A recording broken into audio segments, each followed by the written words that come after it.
Doctor Babasaheb Ambedkar గారు Columbia యూనివర్సిటీకి వెళ్ళినప్పుడు బైబిల్ స్టడీస్ అటెండ్ అయ్యేవారు. రూతు పుస్తకానికి ఆయన వ్యాఖ్యానం రాశారు. He was a practising Christian. ఆయన ప్రాక్టీసింగ్ క్రిస్టియన్ అండి బాబు.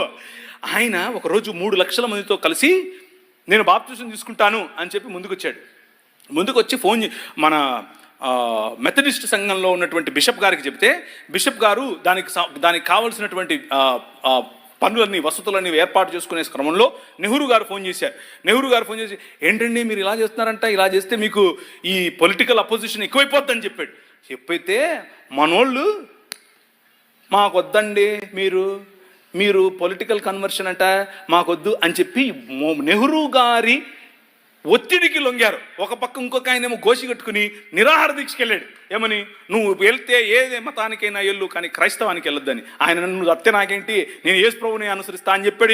ఎవరు? డాక్టర్